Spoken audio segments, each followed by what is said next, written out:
27 number के प्रश्न में 44 पेज पर 22 से 86 का प्रश्न लगा। आखिर वह दिन आया आज बेहद का बाप बैठ बेहद के बच्चों को समझाते हैं।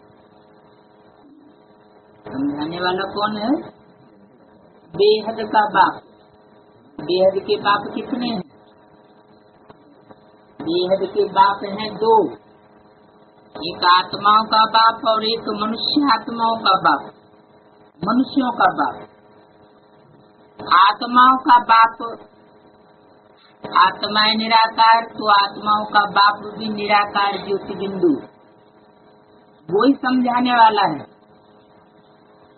वही पारलौकिक गॉड फादर कहा जाता है, लेकिन वो समझाता है बेहद के मनुष्य सृष्टि के बाप के थ्रू। बेहद माना कोई हद नहीं है। कितने ढेर बच्चे हैं, बेशुमार हैं, बेशुमार हैं, गिनती नहीं है क्या? गिनती नहीं की जा सकती। कहने को कह देते हैं 500 करोड़, 600 करोड़, 700 करोड़ मनुष्य आत्माएं भी बताई है। इसका मतलब उनकी एक्यूरेट गिनती हो नहीं सकती है। इतने बेशुमार बच्चों का एक ही बाप है जिसको रचयिता कहा जाता है। इसका रचयिता, रचयिता और रचना का संबंध होता है। क्रिएटर और क्रिएशन। क्रिएटर क्रिएट करता है उस चीज को जो पहले नहीं होती। आत्माएं क्रिएट करी जाती हैं क्या? आत्माएं अनादि हैं या क्रिएट की जाती हैं? रचना रची जाती है। आत्माओं की रचना नहीं होती। तो आत्माओं का बाप सुप्रीम सोल बिंदु रूप में कोई रचयिता नहीं है। रचयिता कब बनता है? जब मनुष्य सृष्टि के साकार पिता में प्रवेश करता है तो वो रचयिता है, क्रिएटर है। क्या क्रिएट करता है? सबसे पहले ब्राह्मणों की रचना रची। पहले बाप ब्राह्मणों को रचने के लिए अपनी बन्नी बनाता है। इसको ब्रह्मा, ब्रह्म माने बड़ी, माँ माना माँ, बड़ी माँ को तो रचयिता कहा जाता है। वो है हद के बाबा और ये है बेहद की रूहों का एक ही बाप, जिसको भक्ति मार्ग में सब रूहें याद करती हैं। तुम बच्चे जानते हो भगवान को सब भक्त याद करते हैं। ये भक्ति मार्ग है, साथ साथ रावण राज्य भी है। हम मनुष्य पुकारते हैं हमको रावण राज्य से राम राज्य में ले जाओ। बाप समझाते हैं देखो, देवी देवताएं जो भारत के मालिक थे, राजा रानी तो होते हैं। तुम बच्चों को अभी स्मृति आई है, बाबा आया हुआ है, हम बच्चों को राजभाग का वर्षा देंगे, विश्व का मालिक बना लो। बाप कहते हैं अब सब भक्ति मार्ग, भक्ति मार्ग को ही दुर्गति मार्ग कहा जाता है, रावण राज्य कहा जाता है। और ज्ञान मार्ग सिर्फ एक बाप ही सिखलाते हैं। सिर्फ क्यों लगाया? एक बाप के सिवाय कोई मनुष्य मात्र ज्ञान मार्ग नहीं सिखला सकता था। बाकी सब भक्ति ही सिखलाते हैं तुम बच्चों को। तो बेहद के बाप को भक्ति मार्ग में भी सभी याद करते हैं, जो ज्ञान मार्ग सिखलाते हैं। अभी तुमको 21 जन्मों के लिए ज्ञान की राजधानी मिलती है, फिर आधा कल्प तुम पुकारेंगे नहीं, हाय राम हाय प्रभु, ये कहने की तुमको दरकार ही नहीं रही। हाय राम सब कहते हैं जब दुखी होते हैं, तुमको वहाँ दुख होता ही नहीं है। अभी तुम जानते हो ये भी खेल बना हुआ है, आधा कल्प है दिन, आधा कल्प है भक्ति रात। आधा कल्प मन सतयुग त्रेता दिन और द्वापर कलयुग रात। अज्ञान अंधेरी रात होती है। अगर कहें सतयुग त्रेता में दिन होता है तो क्या वहाँ देवताओं को ज्ञान होता है? दिन में तो सोझरे में होने चाहिए, लेकिन देवताओं में तो ज्ञान होता नहीं। फिर रात और दिन आधा आधा कहाँ की बात हुई? जरूर संगम युग पर जब ज्ञान सूर्य से वह प्रत्यक्ष होता है, साकार में प्रत्यक्ष होकर पाठ बजाता है, तो दिन है ब्राह्मण बच्चों के लिए। और जब वो गुप्त हो जाता है तो अज्ञान अंधेरी रात हो जाती है। ज्ञान चंद्रमा प्रकाशित होता है, रोशनी देता है, और सितारे चमकते हैं, रोशनी देते हैं। बाकी ज्ञान सूर्य छिप जाता है। जब ज्ञान सूर्य छिप जाता है तो भक्ति की घोर अंधियारी रात हो जाती है। तो बच्चे जानते हो, भक्ति हमको नीचे उतारती है। तुम बच्चों की बुद्धि में सीढ़ी का नॉलेज जरूर चाहिए, कैसे नीचे उतरते हैं। 84 का चक्र तो सबके मुख में रहता ही है, परंतु ये 84 का चक्र किसको लगाना है ये कोई जानते नहीं है। दूसरे धर्म वालों के लिए 84 का चक्र नहीं है।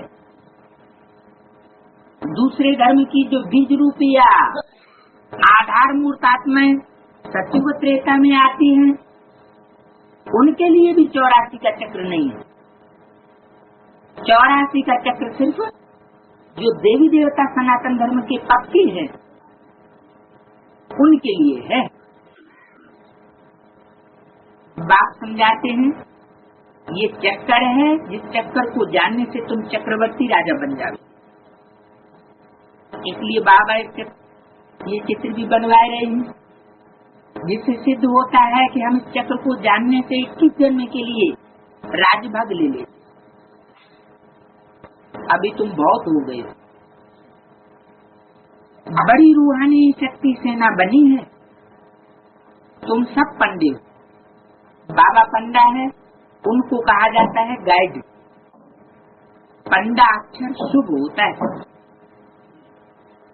यात्रा पर ले जाने वाले को पंडा कहते हैं। यात्री जाते हैं तो उनको एक गाइड मिलता है कि इनको ये सब सिखाओ, बताओ। तीर्थ यात्रा पर भी पंडे मिलते हैं। बाप कहते हैं जन्म जन्मांतर तीर्थ यात्रा करते करते अब तुम्हारा क्या हाल हो गया। अमरनाथ पर जाते हैं, तीर्थों पर जाते हैं, परिक्रमा लगाते हैं, वहाँ जाने के समय फिर वो याद रहता है। घर बार धंधा धोरी से दिल हट जाती। यहाँ तुमको समझाया जाता है अपने घर गृहस्थ में रहते हुए धंधा धोरी भी करते रहो और फिर गुप्त यात्रा पर रहो। ये कितनी अच्छी बात है। जितना बड़ा धंधा करना है उतना करो, किसको भी मना नहीं है। बल अपनी राजाएं भी संभालो। राजा जनक को भी सेकंड में जीवन मुक्ति मिली, अपना राज्य तो चलाना होगा ना। बाप समझाते हैं भला अपनी राजाई भी सिर्फ याद की यात्रा पर है ना। तुमको कोई बाहर की यात्रा आदि की तरफ नहीं ले जाते हैं। बाहर की तरफ धक्के खाने की दरकार ही नहीं, अपने घर बार की भी पूरी संभाल करनी है। जो सेंसिबल बच्चे हैं वो समझते हमको घर गृहस्थ में रहते कमरफूल समान रहना है, गृहस्थ व्यवहार में तंग नहीं होना चाहिए। कुमार कुमारी तो जैसे सन्यासी हैं, उनमें विकार नहीं होता है। क्या कह दिए? कुमार कुमारी सन्यासी हो गए? कैसे? गृहस्थ में नहीं रहते हैं क्या? हैं? हाँ, गृहस्थ में रहते तो हैं माता पिता के साथ, लेकिन कोई ऐसा शरीर का अटैचमेंट उनके लिए नहीं बना हुआ है जिसमें वो बंधन में आ जाएं। वे 5 विकारों से दूर है।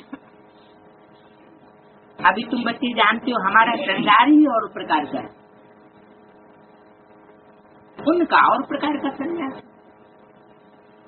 उनका है तमो प्रधान श्रृंगार और तुम्हारा है सतु प्रधान श्रृंगार, जिससे तुमको सतु प्रधान सूर्यवंशी राजाई में जाना है। बाप तुम बच्चों को समझाते हैं तमो प्रधान जिस्मानी श्रृंगार जरा भी मत करो। दुनिया बहुत खराब है, गृहस्थ व्यवहार में रहते फैशनेबल मत बनो। फैशन आजकल की दुनिया में कशिश करता है, बाहरी चमक दमक। इस समय खूबसूरती अच्छी नहीं है। किस समय? संगम युग में जब बाप आते हैं तब। काले हो तो और अच्छा है, कोई भी पंजा नहीं मारेगा। और खूबसूरत है तो कोई न कोई माया या रावण का रूप बन करके पंजा मारता रहेगा और बाप से दूर करता रहेगा। खूबसूरत के पिछाड़ी तो फिरते ही रहते हैं। कृष्ण को भी सांवरा कहते हैं। तुमको गोरा बनना है, शिव बाबा से वे गोरे बनते हैं पाउडर आदि से। तो देखो कितना फैशन है, बात मत पूछो। साहूकारों की तो सत्यानाश है।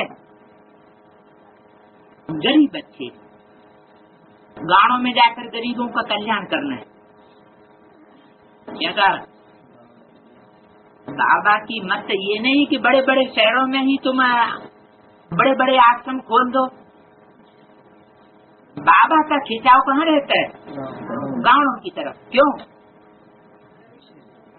क्योंकि गांव में गरीब लोग रहते हैं और गांव में भारत की 70% जनसंख्या रहती है और सारे भारत का उद्धार करना है तो 70% को छोड़ नहीं सकते हैं। जो बड़े बड़े ब्रह्मा कुमारी आश्रम खुले हैं तो बड़े बड़े शहरों में तो खुल गए, ज्यादा दबाव भी हुआ, लेकिन गांव वालों को पता भी नहीं है। लेकिन असली स्थापना कहाँ से होगी? जहाँ प्योरिटी की पावर जाती होगी, वायुमंडल अच्छा होगा, तो गांवों में जाकर गरीबों का कल्याण करना है। परंतु आवाज करने वाले बड़े आदमी भी चाहिए। वो कहाँ मिलेंगे? शहरों में या गांव में? वो बड़े बड़े शहरों में पहुंच जाते हैं। तुम सब गरीब हो ना, कोई तुम में साहूकार है क्या? तुम देखो कैसे साधारण बैठे हो। बम्बई में जाकर कोई फैशन देखे, देखो क्या लगा पड़ा है। बाबा के पास मिलने आते हैं तो कहता हूँ तुमने ये जिस्मानी श्रृंगार किया है, अब आओ तो तुमको ज्ञान श्रृंगार करावे। जिससे तुम स्वर्ग की परी 21 जन्मों के लिए बन जाएंगे, सदा सुखी बन जाएंगे, न कब रोएंगे और न दुख होगा। अभी ये जिस्मानी श्रृंगार तुम छोड़ दो, तुमको ही ज्ञान रत्नों से ऐसा फर्स्ट क्लास श्रृंगार कराएंगे जो बात मत पूछो। अगर मेरी मत पर चलेंगे तो तुमको पटरानी बनाऊंगा, तुमको इस नरक से भगा करके स्वर्ग की महारानी भी बनाता हूँ। ऐसे नहीं समझना। किससे बात कर रहे हैं? बम्बई वालों। तुमको पटरानी बनाऊंगा,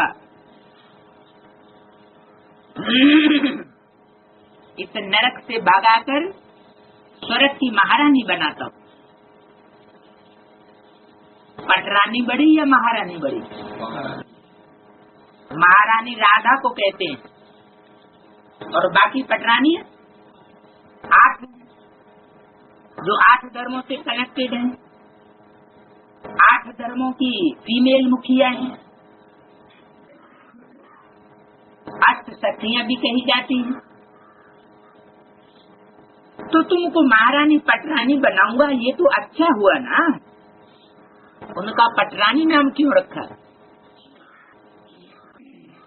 हाँ, पुरुषार्थ करते करते बहुत ऊंची चढ़ती है और कोई डिफेक्ट उनसे खत्म नहीं होता।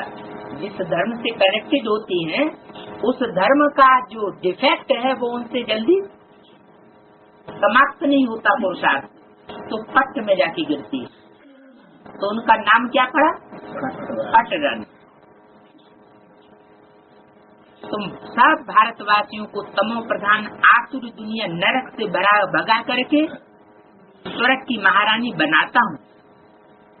तुमको फर्स्ट क्लास श्रृंगार करेंगे। बच्चे समझते हो, आज हम सफेद पोष में हैं, दूसरे जन्म में स्वर्ग में होने से चम्मच से दूध पिएंगे, सोने की चम्मच। ये तो बहुत छीछी दुनिया। स्वर्ग तो स्वर्ग ही होता है, बात मत पूछो। यहाँ तुम बैगर, भारत बैगर है और बैगर टू प्रिंस गाया हुआ है। बैगर भारत, बैगर से क्या बनता है? प्रिंस बन जाता है। तो जो भारत बैगर से प्रिंस गाया हुआ है, तो किस जन्म की बात है? ये गायन किस समय का है? जरूर संगम युग का गायन है। क्या गायन है? कि जो बैगर थे उनको परमात्मा आकर के विश्व की बादशाही दे देता। भारत अंतिम जन्म में बैगर हो जाता, भीख मांगता रहता। सीढ़ी के चित्र में नीचे दिखाया है, भारत बैगर के रूप में पड़ा हुआ है और ब्रह्मा को खड़ा हुआ दिखाया है। क्या मतलब हुआ? बैगर के रूप में पड़े होने का मतलब क्या हुआ? कि बिल्कुल पुरुषार्थ नहीं है, तमो प्रधान स्टेज में आ गया, पतित बन चुका। कृष्ण और क्राइस्ट की राशि मिलाई जाती है। क्रिश्चियंस के लिए कहते हैं न ज्यादा सतो प्रधान बनते, न ज्यादा तमो प्रधान बनते। तो जरूर कृष्ण की भी आत्मा न ज्यादा सतो प्रधान बनती और न ज्यादा तमो प्रधान बनती। राम वाली आत्मा अंतिम जन्म में आकर के सबसे जास्ती तमो प्रधान बन जाती और वही फिर विश्व का मालिक भी बनती। तो गायन है एक ही जन्म का, एक ही जन्म में बैगर और उसी जन्म में बैगर टू प्रिंस। ये शिव बाबा का 5 ईयर प्लान होता है। वो प्लान तो बनते ही रहते हैं, एक के बाद दूसरा, तीसरा, चौथा, 5वां, पंचवर्षीय, छठवर्षीय योजना और 7वीं योजना, 8वीं, ये बनती रहेंगी। और यहाँ बाप एक ही बार प्लानिंग करते हैं बैगर टू प्रिंस बनाने। कब से कब तक की ये प्लानिंग? ये 76 से लेकर के 80 तक की प्लानिंग है। 76 में विनाश की घोषणा की थी। भारत जो तमो प्रधान बन जाता है, वही भारत फिर सात्विक स्टेज में कदम रखता है। ये ज्ञान रत्नों का कोर्स है। तो बताया बैगर टू प्रिंस गाया हुआ है। इस भारत में ही फिर जन्म लेंगे। जो यहाँ बैगर टू प्रिंस बनते हैं, वो यही राजाएं बनेंगे।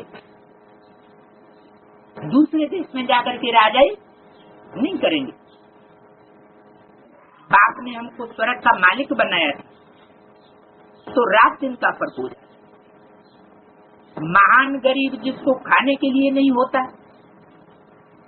उनको ही दान किया जाता है। तो बाबा भी कहाँ आकर के दान करते हैं? मुरली में बोला है, मैं ऐसे गंदे से गंदे गांव में आता हूँ जहाँ के लोगों को पेट भर खाने के लिए भोजन भी नहीं मिलता। इतने गरीब बन जाते हैं। तो महान गरीब जिनको खाने के लिए नहीं मिलता, उनको ही दान दिया जाता है। लेकिन कौन सा दान करते हैं? ज्ञान रत्नों का दान करते हैं। भारतीय महान गरीब है। बेचारों को ये पता ही नहीं है कि इस समय 7 तमो प्रधान दिन प्रतिदिन सीढ़ी नीचे उतरते ही रहते हैं। अभी कोई सीढ़ी चढ़ नहीं सकता। 16 कला से 14 कला, फिर 12 कला, फिर 10 कला, नीचे उतरते ही जाते। ये लक्ष्मी नारायण जी पहले 16 कला संपूर्ण, फिर 14 कला में उतरते हैं। ये भी अच्छी रीति याद करना है। सीढ़ी उतरते उतरते बिल्कुल ही पतित बने, फिर स्वर्ग का मालिक कौन बनेगा? ये वर्ल्ड की हिस्ट्री ज्योग्राफी रिपीट होती है। ये भी सब कहते हैं कि वर्ल्ड की हिस्ट्री ज्योग्राफी रिपीट होती है, पर अभी कौन सी हिस्ट्री रिपीट हो रही है ये कोई नहीं जानता। शास्त्रों में तो लिख दिया है, सत्युग किया है लाखों करोड़ों वर्ष। पूछो सत्युग कब आएगा, तो कहेंगे अभी तो कलयुग में ही 40,000 वर्ष पड़े। तुम तो सिद्ध कर सकते हो, सिद्ध करके बतलाते हो। कल्प की आयु ही 5,000 वर्ष है, वो भी सत्युग की आयु लाखों वर्ष कह देते हैं। कौन? शास्त्रकार। तो शास्त्रों में बातें कहाँ की लिखी हुई है? किस समय की यादगार है? संगम युग में ही जब सत्युग की शूटिंग होती है, तो सत्युग की शूटिंग में विशेष हिस्सा लेने वाली जो आत्माएं जो सिंध हैदराबाद से आज से चली आई हैं, उनके लिए ये पीरियड बहुत लंबा हो जाता है। शुरुआत से बाबा कहते चले हैं बच्चे सत्युग आया कि आया, और सत्युग और ही दूर होता चला जाता। तो उन आत्माओं की बुद्धि में ये बैठ जाता है कि ये तो बहुत लंबा समय है। तो सत्युग की शूटिंग में बहुत लंबा समय लगता है। त्रेता युगी आत्माओं के लिए उतना लंबा समय नहीं है। द्वापर युगी आत्माओं का और कम पीरियड है, और कलयुगी आत्माएं जो उतरती हैं उनके लिए शूटिंग का पीरियड और कम। तो उन्होंने आयु ही लाखों वर्ष कह लिख दी है। आखिर लिखने वाले शास्त्रों में है कौन? शास्त्र बनाए किसने? सबसे ज्यादा शास्त्र कौन बनाता है? व्यास बनाता है। ये व्यास कौन है? कहते हैं व्यास जी ने शास्त्र बोले हैं मुख से, और गणेश जी ने लिखे हैं। तो व्यास कौन हुआ? जिसने सिर्फ मुख से बोला। और गणेश कौन हुआ? जिसने शास्त्र लिखे। दोनों में शर्त लगी कि हम जितनी स्पीड से बोलेंगे उतनी स्पीड से तुमको लिखना पड़ेगा। तो व्यास असली हुआ वो जो बोलता है। तो व्यास भगवान कौन हुआ? संगम युग में व्यास भगवान कौन हुआ है? शिव बाबा वही संगम युग का व्यास भगवान हुआ जो वही सबसे जाती ड्रामा बनाता है। ड्रामा बनाना ये किसके हाथ की बात है? परमात्मा शिव जिस स्वरूप में प्रवेश करते हैं पहले वही सबसे ज्यादा ड्रामा का हीरो है, मुख्य एक्टर है। और भी जितनी भी आत्माएं सतयुग में आती हैं विशेष पाठ बजाने वाली सहयोगी बनती हैं, वो भी साथी है। तो घोर अंधकार भी उन्हीं के लिए होता है कलयुग में। अब मनुष्य कैसे माने कि भगवान आया होगा? वो तो समझते हैं भगवान तब आएगा जब कलयुग का अंत होगा। अभी तुम बच्चे इन बातों को समझते हो, विनाश भी सामने खड़ा है। बच्चों को समझाया जाता है विनाश के पहले बाप से वर्षा ले लो, विनाश होने के बाद फिर मार्जिन नहीं रहेगी, या विनाश शुरू हो गया तो भी मार्जिन नहीं रहेगी, फिर टू लेट हो जाएंगे, भगदड़ मच जाएगी। कौन सा वर्षा लेना है? बाप से वर्षा लेना है ज्ञान रत्न। ये ज्ञान रत्नों का वर्षा तब तक लिया जा सकता है जब तक शांति का पीरियड चल रहा है, पढ़ाई होती है शांति में। और जब विनाश शुरू हो जाएगा, भगदड़ मचेगी, फिर ज्ञान की गहराइयों को नहीं समझ सकेंगे। तो विनाश के पहले बाप से वर्षा ले लो, परंतु कुंभकर्ण की नींद में सोई पड़े। कौन? भारतवासी। तो बेचारे हाय हाय करके मरेंगे। विदेशी आत्माएं पहले आकर के पहचान लेती हैं, जान लेती हैं, और जो भारत के हैं वो सोए पड़े रहते हैं। इसलिए बताया है कि विदेशी बात को प्रत्यक्ष करेंगे। फिर ये भी बोला है कि बड़े बड़े साधु संत महात्माओं के निकलने पर और जो बड़े बड़े राजाएं बनने वाली आत्मा मनुष्य आत्माएं हैं उनके निकलने पर ये भारत जो है स्वर्ग बन जाएगा। तो स्वर्ग रुका किसके आधार पर है? जो अंत तक सोते हैं भारत के कुंभकर्ण, जब तक वो जगते नहीं है तब तक स्वर्ग स्थापन होता भी नहीं। लेकिन फिर टू लेट हो जाते हैं। जितनी शक्ति प्राप्त करनी चाहिए उतनी शक्ति प्राप्त नहीं कर पाते। भारत के कुंभकर्ण कौन है? मुख्य मुख्य कुंभकर्ण कौन से? जो भारत के धर्म है उन धर्मों के मुखिया ही भारत के कुंभकर्ण, बौद्धि, सन्यासी, सिख, आर्य समाज। और जो विदेशी धर्म है इस्लाम, मुस्लिम धर्म, क्रिश्चियन धर्म, ये बहुत पावरफुल है। तो ये इतनी पावर कैसे ग्रहण कर लेते हैं? इनमें इतनी ताकत कैसे आ जाती जो बौद्धियों को भी अपनी लपेट में ले लेते, प्रभाव में ले लेते? बौद्ध धर्म नेस्त नाबूद हो गया। सन्यासी तो दुनिया में है ही बहुत थोड़े, सन्यासियों का राज्य चलता भी नहीं। और सिख धर्म तो सिर्फ पंजाब में सिमटा पड़ा है। तो विदेशी इतने पावरफुल कैसे बन गए? इसका मूल कारण कहाँ है? संगम युग में जब परमात्मा बाप प्रत्यक्ष होता है तो ये विदेशी ही उस बाप को पहले पहचानते हैं और उससे अपना वर्षा ज्ञान रत्नों का लेते हैं। उन ज्ञान रत्नों के वर्षे के आधार पर ही वो ज्यादा पावरफुल बन जाते। इसलिए शास्त्रों में भी दिखाया है कि देवताओं असुरों की लड़ाई लगी, उन दोनों पार्टियों में ज्यादा पावरफुल कौन था? असुर ज्यादा पावरफुल हुए। तो उन्होंने ये पावर कहाँ से बढ़ी? संगम युग में ये पावर भरी जब परमात्मा बाप इस धरती पर प्रत्यक्ष होता है तो वो विदेशी पहले पहचान लेते और उस बात से ज्ञान रत्नों का वर्षा ले लेते। भारत में भी दक्षिण भारत को भारत का जैसे विदेश का है और उत्तर भारत को स्वदेश का है, क्योंकि जब विनाश होगा, समुद्र उफान मारेगा तो समुद्र के किनारे के जितने भी इलाके हैं, मद्रास, बम्बई, कलकत्ता वगैरह, वो सब ये सब डूब जाएंगे। तो कौन सा भारत रह जाएगा?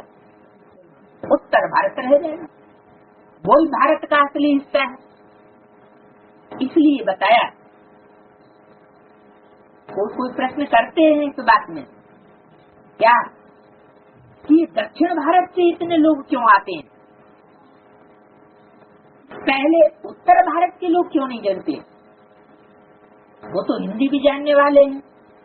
परमात्मा बाप आते हैं, हिंदी में बोलते हैं, तो हिंदी जानने वालों को तो पहले समझना चाहिए। लेकिन नहीं, बुद्धि तीखी किसकी होती है? विदेशियों की बुद्धि तीखी होती है। उसके तीक्ष्ण बुद्धि के आधार पर वो परमात्मा बाप को पहले पहचान लेते हैं, और जब पहले पहचान लेते हैं तो ज्ञान रत्नों का वर्षा भी वो सबसे पहले ले और लंबे समय तक लेते रहते। और भारत की कुंभकर्ण लास्ट में जाओ तो उनमें कमजोरी रह जाती है। जो भारत के धर्म है, बौद्ध ही, तुम्हारी तो जय जयकार हो जाए। विनाश में होता ही है हाहाकार और दूसरी तरफ जय जयकार। विपरीत बुद्धि हाय हाय ही करे। दादा, राम रावण का जो युद्ध दिखाया है उसमें कुंभकर्ण को विपरीत बुद्धि दिखाया है या प्रीत बुद्धि दिखाया है? कुंभकर्ण को बुद्धि बुद्धि दिखाया। कैसे? उसने तो रावण को कहा था, साहब मैं बहुत गलती की, मेरे को पहले नहीं जगाया, बहुत गलती हो गई, लेकिन मैं अपने कुल का नाम बदनाम नहीं करूंगा। मेरी बुद्धि उसी तरफ लगी रहेगी। वास्तव में वो भगवान है, लेकिन मैं साफ तेरा दूँ। तो कुंभकर्ण ने परमात्मा बाप को पहचान लिया था। दिल से किसकी तरफ था? राम बाप की तरफ। इसलिए कोई उसने शस्त्र नहीं उठाया। उसने कोई भी बेअभिमान का कोई भी शस्त्र नहीं उठाया। बस बिना शस्त्र के लड़ाई में। ये सारी बातें यहाँ की है। संगम में जब ये सन्यासी जागेंगे, ब्राह्मणों के संग में भी दुनिया के बड़े बड़े सन्यासी मठाधी के पीछा दे, भारत की विजय हो जाए, स्वर्गीय संगठन तैयार हो जाएगा। इसलिए उन्हें बोला बड़े बड़े राजाओं और सन्यासियों के जागने पड़े तो बच्चों की विजय हो जाएगी। अभी तुम बच्चे हो सत्य की औलाद कर दे, नरक का विनाश होने बगैर स्वर्ग कैसे बनेगा? तुम कहेंगे ये तो महाभारत की लड़ाई है। तुम कहेंगे, कब कहेंगे? भविष्य की तरफ इशारा किया कि भविष्य में ऐसा टाइम आएगा कि तुम्हारी बुद्धि में बैठेगा कि वास्तव में महाभारत की लड़ाई कहाँ है? बाहर की दुनिया की बात है या हम बच्चों की ब्राह्मण की दुनिया के अंदर की बात है? तो तुम बच्चे कहेंगे ये है तो महाभारत की लड़ाई हमारे इधर है। उनसे भारत में स्वर्ग के गेट होते, महाभारत गृह युद्ध से स्वर्ग के गेट खुलते। अगर ये युद्ध नहीं होगा तो स्वर्ग के गेट नहीं खुले। जो इस युद्ध में शरीक नहीं होगा वो स्वर्ग के गेट में भी घुस नहीं सकेगा। ये युद्ध तो जरूर करना पड़ेगा। ये है धर्म और अधर्म का युद्ध। हमारी बुद्धि हमको अभी दैवी चुरासी का मार्क्स मिलता है। वो आपस में लड़ते रहेंगे और लड़ते हैं, आपस में लड़ते हैं कौरव और यवन, कौरव और यादव। लेकिन जो सच्चे पांडव होंगे कोई सी किसी प्रकार की लड़ाई नहीं है। वो लड़ाई लड़ेंगे अपने अंदर के दुर्गुण, दूसरों से उनकी कोई लड़ाई नहीं होनी चाहिए। तो वे भी मनुष्य हैं, तुम भी मनुष्य हैं। कौन? कौरव और यादव भी मनुष्य हैं और तुम भी मनुष्य हो, परंतु वो है आसुरी संप्रदाय और तुम हो दैवी संप्रदाय। वो आसुरी संप्रदाय क्यों? क्योंकि वो असुरों की मत पर चलती है और तुम ईश्वर की मत पर चलते हो। कौरव, पांडव और यादवों में विशेष करके किस बात करें? पांडव किसी कहा जाता है? पांडव उनको कहा जाता है जो परमात्मा को जानते भी हैं, मानते भी हैं और उसके बताए हुए उसूलों पर चलते भी। कौरव उनको कहा जाता है जो परमात्मा को जानते तो हैं, ऐसे नहीं कि वो नहीं जानते, लेकिन मानते नहीं और उसके बताए हुए रास्ते पर चलने का सवाल। और यादव उनको कहा जाता है न वो अपने अहंकार में आकर के परमात्मा को जानने की इच्छा करते, यानी जानते भी नहीं, तो मानने का सवाल ही पैदा नहीं होता और फिर उसके रास्ते पर चलने का सवाल। तो तुम वो दैवी संप्रदाय, ईश्वरीय संप्रदाय, तुम बच्चों को अंदर में खुशी रहती है।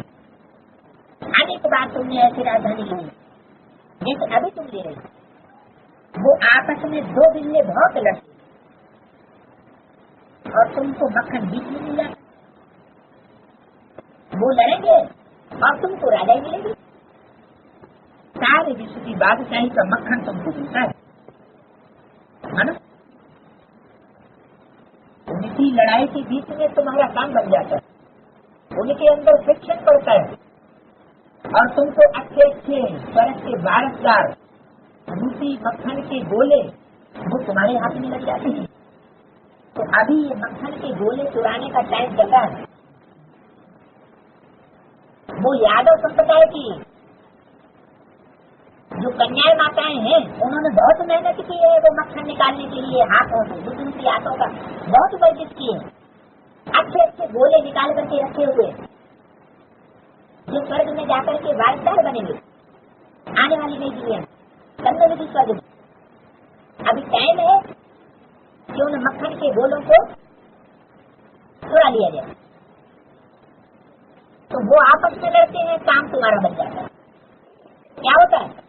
वो उन तेज व्यसनों की तरफ ध्यान नहीं देते जो ज्ञानी तू आत्माएं है, योगी तू आत्मा। वो अपनी लड़ाई के बीच में, देहाभिमानी के बीच में उनको भूल जाते हैं और तुम उन मक्खन के गोलों को उठा लेते। तो सारी विश्व की बादशाही का मक्खन तुमको मिलता है, यानी माला के जो भी मणके हैं, एक आत्माएं हैं, वो तुम्हारे हाथ में लगती। तुम यहाँ आते ही हो विश्व का मालिक बनने के लिए। यहाँ तुम क्या पढ़ने के लिए आते हो, क्या सीखने के लिए आते हो? राजयोग। राजयोग मानो राजाओं का योग, राजाओं का संगठन बनाने के लिए ही बात के पास आते हो। दुनिया में क्या हुआ? द्वापर कलयुग, रावण राज्य में राजाएं सब संगठित हुए या विघटित हो गए? विघटित हुए। तो रावण राज्य में सब भारत के राजाएं विघटित हो जाते हैं, माला टूट जाती है, संगठन टूट जाता है, भारत बिखर जाता है। और जब बाप आते हैं तो राजयोग के द्वारा राजाओं को इकट्ठा कर देते, प्रकट कर देते हैं, तो माला तैयार हो जाता। तो सारी विश्व की बादशाही का तुमको मक्खन मिलता है, तुम जानते हो। हम बाबा से योग लगा करके करना की व्यवस्था को पाएंगे और कोई उपाय नहीं है। कर्म से अतीत अवस्था को पाना है तो कैसे सत्संग करना है? ऐसे सत्संग करना है पर कर्मों का लेप खेप न लगता। वो कह देते हैं आत्मा तो परमात्मा, आत्मा निर्लेप है। तुम समझते हो कि मनुष्य आत्मा कभी निर्लेप वो नहीं करती। निर्लेप कौन है? एक परमात्मा ही है जिसका कर्मों का लेप खेप नहीं लगता।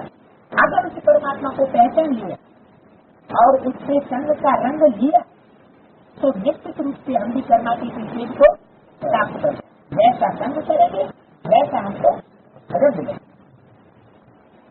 वो आपस में लड़ेंगे, बजाय परमात्मा की सेठ को पाने के, बजाय परमात्मा का संग करने के वो किसका संग करेंगे? जिससे लड़ाई लड़ी जाती है तो दुश्मन याद आता है, तो वो आपस में लड़ेंगे तो बुद्धि में कौन रहेगा? एक दूसरे की दुश्मनी ही याद रहेगी, दुश्मनी ही याद रहेगी। और यहाँ आया हुआ है परम मित्र, जिससे बड़ा दोस्त, खुदा दोस्त से बड़ा दोस्त कोई दुनिया में हम विश्व की बादशाही पालेंगे और वो गवाए, ये तो कामन बात है। तो बाहुबल वाले विश्व की बादशाही ले नहीं सकते। वो बात बात पर अभी बहुत देते हैं, हम पुलिस को बुला देंगे, हम कोर्ट में तुमको उठा के रखेंगे, हम ये कर देंगे, हम वो कर देंगे, हमारे पास गुंडे भी हैं। इस तरह की जो बाहुबल की धमकियां हैं वो देने वाले तो कौरव ही है, यादव ही। पांडवों के पास तो ये बल होता ही। तो वो बाहुबल वाले विश्व की बादशाही गवाएंगे, वो ले नहीं सकते। दुनिया में हिटलर, नेपोलियन, इतने भी बड़े से बड़े सम्राट क्यों हुए, बाहुबल के आधार पर, बुनियादी बल के आधार पर कोई विश्व के ऊपर राजाई नहीं कर सकता। ये तो एक परमात्मा ही है जो योग बल की बादशाही देता है। जैन भी है विश्वनाथ का, हर हर महादेव समूह काशी विश्वनाथ। विश्व का नाथ कौन बना? जो योगियों का ईश्वर कहा जाता है, वो विश्व का मालिक बनता है। योगी के सिवा और कोई विश्व का मालिक बन नहीं सकता। तो तुम योग बल से विश्व के मालिक बनते हो, तुम्हारा है ही अहिंसा परमो देवी देवता। दोनों हिंसाएं वहां नहीं होती, उनकी तो हिंसा है। न वहां काम पकाने की हिंसा होगी और न स्थूल हिंसा होगी। शरीर को जख्मी कर देते हैं, वो तो है स्थूल हिंसा। मारकुट कर देना, वो है स्थूल हिंसा। तो तुम ब्राह्मण बच्चे ये दोनों प्रकार की हिंसा को त्याग करने वाले हैं। काम पकाने की हिंसा सबसे खराब, तो तुमको आज अत्यंत दुख देती, लेकिन तुमको पता नहीं है कि रावण राज्य कब होता है, कंस जरासंध का राज्य कब होता है, कब होता है। तो तुम देखा नहीं तो सवाल ही नहीं। द्वापर कलियुग में भी रावण राज्य का और राम राज्य का पता नहीं चलता। ये संत लिए है जिसमें रावण भी प्रत्यक्ष होता है और राम भी प्रत्यक्ष होता है। रावण को अनेक से सिखाए जाते हैं, जो अनेक मत देने वालों की सूचक है। अनेक मत देने वालों का जो संगठन है वही रावण राज्य। तो रावण राज्य अभी है, अभी राम राज्य नहीं है। राम राज्य आने वाला है। देवताएं पतित होना कब शुरू होते हैं? द्वापर से, जब दो पुर हो जाते, दो मतें हो जाती हैं तो रावण राज्य, और एक मत होती है तो राम राज्य होता है। यही तुम ब्राह्मणों की दुनिया के बीच ये बात है, चाहे वो बीज रूप आत्माओं का संगठन हो और चाहे आधार रूप जड़ रूप आत्माओं का संगठन हो, अगर उसमें द्वैतवाद शुरू हो जाता है, दो बातें शुरू हो जाती हैं, दो बातें शुरू हो जाती हैं, तो निश्चित रूप से खत्म होगा। अगर एक मत चलती है तो उत्थान है, यूनिटी कब बनती है? जैसे एक मत की जैसे की यूनिटी बनती है। तो पुकारते हैं आकर के हमको पावन बनाओ, तो गुरु सब पावन थे ना। बहुत तरह के बच्चे पुकारते हैं, कहते हैं दुख से लिबरेट करके शांति दान ले जाओ, दुख हमारे करके हमको सुख हो। कृष्ण को हरि कहते हैं, क्या हरते हैं? दुख हरते। बाबा हमको हरि के द्वार में ले चलो, हरि का द्वार है कृष्णपुरी। और ये तो है संत। संत क्या करता है? संत कन्याओं को कोसता है। और जो कृष्ण जैसे 7 बच्चे पैदा हुए थे, उन बच्चों को भी क्या करता है? कोस देता है। कोस देने का मतलब क्या हुआ? जो उनका स्वाभिमान है वो स्वाभिमान नष्ट करके उनको अपने आधीन बना देता है। सोचने का मतलब है वो आत्मा के अंदर से प्योरिटी क्या चीज होती है इसका फाउंडेशन ही खत्म कर देता है। आत्मा की इम्प्योरिटी में उनको फंसाए देता है, देहधारियों के चुंगल में उनको फंसाए देता है। संत का काम ये है, और सच ऐसे चुंगल में फंसता नहीं है। संत की जो विकारों की जेल है, उस विकारों की जेल से कृष्ण मुक्त हो जाता है। ये 8 नारायणों की ही बात है। 8 नारायण है, उनमें जो कृष्ण का पाठ बजाने वाली आत्मा है वो कंस के चुंगल से मुक्त हो जाती है, और बाकी 7 नारायण कंस के चुंगल में फंस अच्छी तरह अपने को फंसाए देते, निकल नहीं सकते। तो बात विब्रेट करने आते हैं दुख से, क्योंकि ये कंस पूरी और हमको कंस पूरी पसंद नहीं। विकारों के कोष घर में फंसाने वाली ये कंस पूरी हमको पसंद नहीं है। माया मच्छर का खेल भी दिखाते हैं ना, ये तो तुम जानते हो। रावण राशि द्वापर से शुरू होता है। जब 2 सेने हो जाते हैं, 2 मतें हो जाती है, तो रावण जिनका जो पावन थे वो पतित होना शुरू हो जाते। इसकी भी निशानियां जगन्नाथपुरी में हैं। क्या निशानियां दिखाई गई? देवताओं के पतित होने की निशानियां दिखाई गई। क्या? मंदिर के बाहर देवताओं के गंदे चित्र दिखाई गए, विकार भी जाने वाले। दुनिया में बड़ा घटने लगा। अब अपन से इन बातों से निकल कर परेशान भी जाते। इसमें बड़ी हिम्मत और महावीर पाना चाहिए। इसमें कि घर गृहस्थ के टीचर में भी रहो, दूर न भागो, और साथ साथ बुद्धि से उपराम भी रहो। बड़ी हिम्मत महावीर पाना चाहिए। बाप का बन करके पति को जुड़े करते हैं। वो समझते हैं स्त्री पुरुष अगर इकट्ठे रहे तो आग जरूर लगे, आग न लगे तो हो नहीं सकता।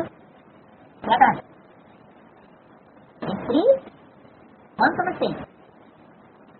सन्यासी लोग ये समझते हैं अगर स्त्री पुरुष एक साथ रहेंगे, एक साथ सोएंगे तो आग जरूर लगेगी। कौन समझते हैं? सन्यासी। कौन सी दुनिया के सन्यासी? हाँ, दुनिया में कहाँ कहते हैं ऐसे? ब्राह्मण कहाँ कहते हैं ऐसे? ब्राह्मण तो कहते हैं गर्भस्थ में रहते पवित्र रहना। बाहर के सन्यासी कहते हैं। अंदर के सन्यासी भी हैं जो अलग रहते हैं। उनकी बुद्धि की ये बैठ नहीं सकता कि एक साथ रह करके पवित्र का पालन की जा सकती। आप लोगों के वातावरण में क्या गृहस्थी थी? जैसे घर परिवार में भाई बहन इकट्ठे रहते हैं, स्त्री पुरुष इकट्ठे रहते हैं, एक ही कमरे में सोते हैं, खाते हैं, पीते हैं, बैठते हैं, क्या ऐसे रहते हैं? अगर नहीं रहते हैं तो इकट्ठे कहाँ हुए? तो अलग अलग हुए ना। तो गृहस्थियों को नीची दृष्टि से देखते हैं सन्यासी, इसलिए क्योंकि वो इकट्ठे रहते हैं और इकट्ठे रह करके पुरुषार्थ करते हैं पवित्र रहने का। तो ज्यादा पावरफुल पुरुषार्थी कौन हुए? जो गृहस्थ में रह करके पवित्र रहने का पुरुषार्थ करते हैं, वो ज्यादा पावरफुल हुए। ये तो एक प्रकार की जेल हो। जैसे कोई कैदी 10 साल जेल में रहे और फिर बाहर निकले तो दिन मारने लगे, तो मैंने 10 साल ब्रह्मचर्य का पालन किया, तो मजबूरी हुई या ब्रह्मचर्य का पालन किया? ये तो मजबूरी हो गई।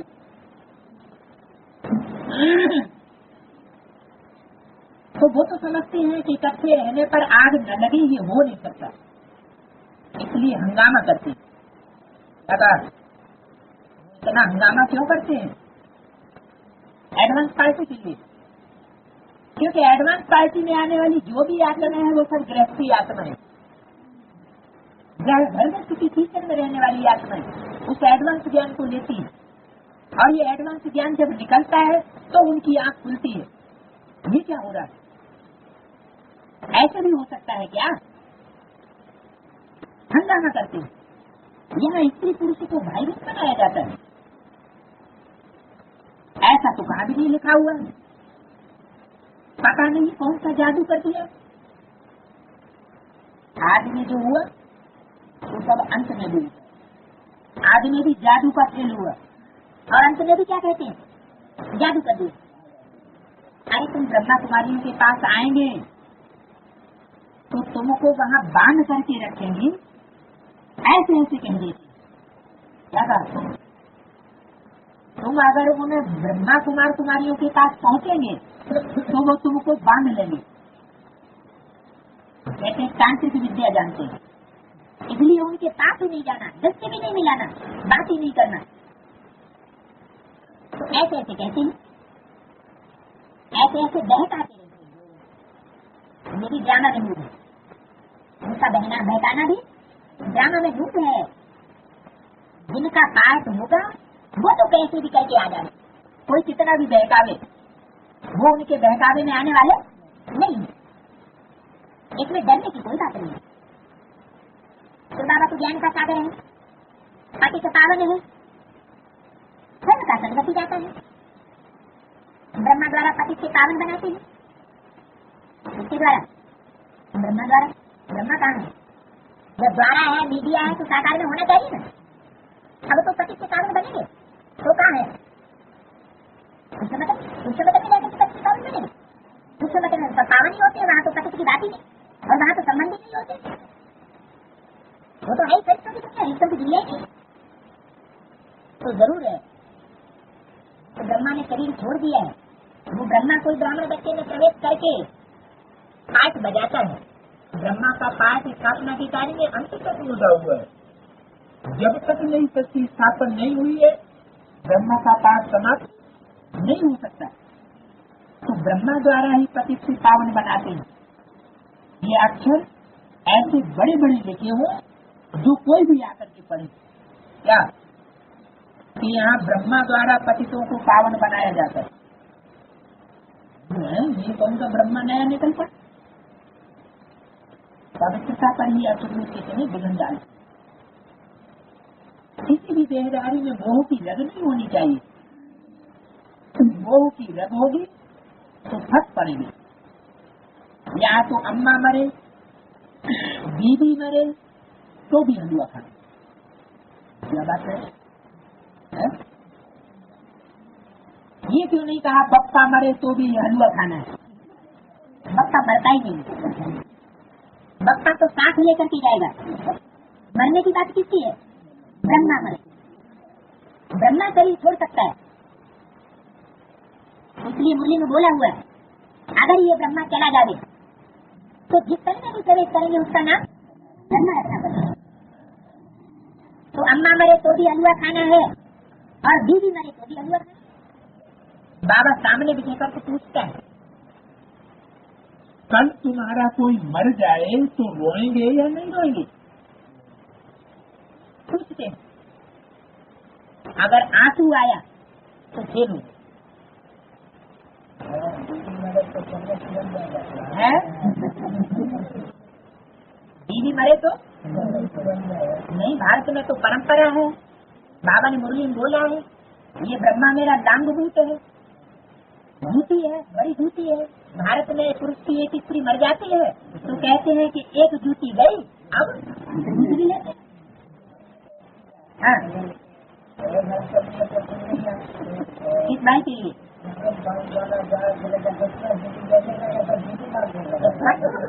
हट से जूती ले लो, तो बाबा जूती बन गया ना। बाबा की सजनी बनने के लिए तैयार, समझो शिव बाबा हमारी सजनी है, साथीदार है। आंसू आया तो खेलू, एक शरीर छोड़ दूसरा लिया, इसमें रोने की बात क्या है?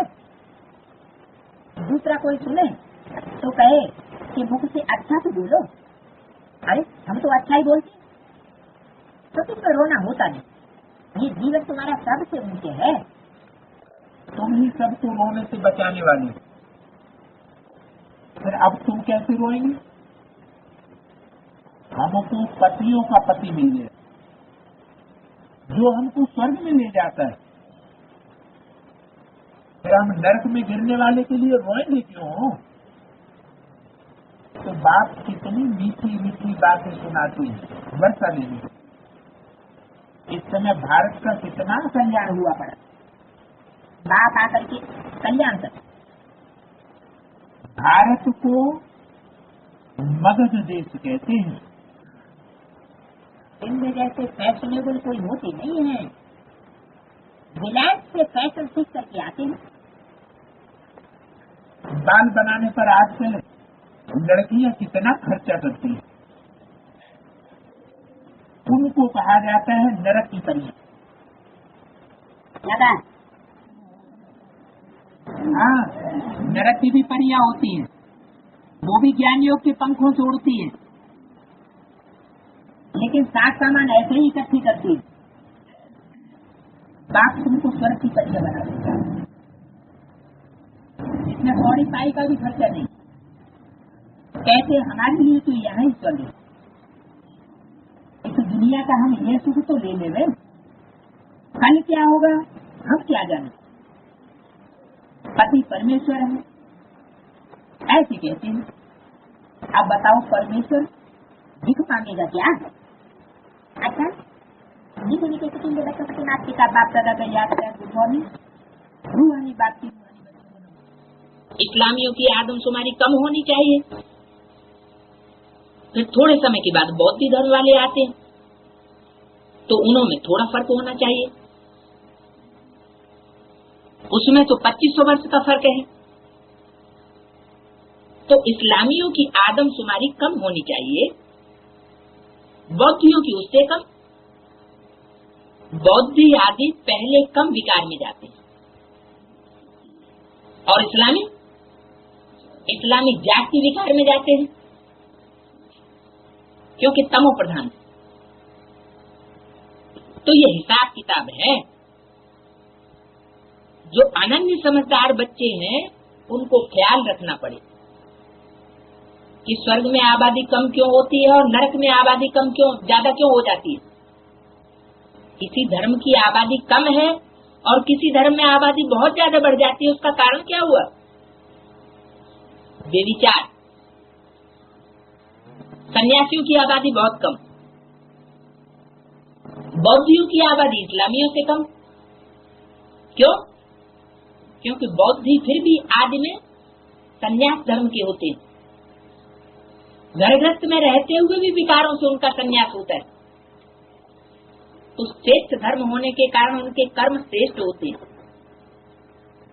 कर्मेंद्रियां भी श्रेष्ठ होती हैं, भ्रष्ट आचरण करने वाली नहीं होती इतना जितना विदेशी धर्म बेविचार में आसक्त हो जाते। जो अनन्य समझदार बच्चे हैं उनको इन बातों का ख्याल करना पड़े। आजकल लिखते हैं चीनी लोग सबसे जाती हैं। क्यों? चीनी धर्मखंड कौन सा धर्मखंड है? बौद्ध धर्मखंड। तो वो तो कम बेविचारी बने थे, आदि से ही वो उतने बेविचारी नहीं होते। ये झाड़ के चित्र में दाईं ओर का धर्म दिखाया गया है, वाम मार्ग का धर्म नहीं है। दाईं ओर के जितने भी धर्म हैं वो सब ब्रह्मचर्य को पोषण देने वाले हैं और विविचार को नापसंद करने वाले हैं। तो फिर चीनियों की संख्या सबसे ज्यादा क्यों हो गई? हाँ, क्योंकि बौद्धी धर्म है तो श्रेष्ठ है, बुद्धिवादी धर्म है, बुद्धिमान बाप के बुद्धिमान बच्चे हैं, लेकिन दूसरे धर्मों के प्रभाव में आ गए और प्रभावित माना प्रजा। यथा राजा तथा प्रजा। तो जिसके प्रभाव में आ गए उसी की प्रजा बन गए और उसी के अनुसार चलना पड़े। तो बौद्ध धर्म पहले गृहस्थ मार्ग वाला था, घर गृहस्थ में रहते पवित्रता उनमें विशेष थी, लेकिन बाद में दूसरे धर्मों का जब प्रभाव पड़ा तो बौद्ध भिक्षु और भिक्षुणियां एक ही स्थान पर इकट्ठे होकर के रहने लगे, स्त्री पुरुष, और उनमें व्यभिचार फैल गया। तो विदेशी संस्कृति के प्रभाव से भारतवासी गिरे हैं। तो चीनी लोगों को ये पता नहीं है, क्योंकि सृष्टि का ज्ञान तो है ही। दूसरा पेज, ये सब राज तुम बच्चों की बुद्धि में है। तो तुम इस बात को जानते हो कि श्रीमत पर देवता धर्म स्थापन होता है। कोई मनुष्य गुरु की मत पर ये देवता धर्म स्थापन नहीं हो सकता। धर्म तो गाए जाते हैं ना। यहाँ के मनुष्य अपन को हिंदू की लाइन में ले जाते हैं, कहेंगे हिंदू आर्य धर्म है, सबसे पुराना है। आर्य और अनार्य, भारतवासी पहले पहले आर्य थे। आर्य माना श्रेष्ठ, अब अनार्य बन गए। अनार्य कहो या अनारी कहो, कैसे? अनारी, आर्य और अनार्य। अनारी से बिगड़ के क्या हो गया? अनारी। शिव बाबा को तो कोई तकलीफ नहीं होती है, इनको कितनी गाली खानी पड़ती है। गाली क्यों खानी पड़ती है? गाली खाने का क्या काम? अरे कृष्ण, काले को गाली क्यों खानी पड़ी है? काले कर्म किए होंगे तो गाली खानी पड़ेगी, गोरे कर्म होंगे तो गाली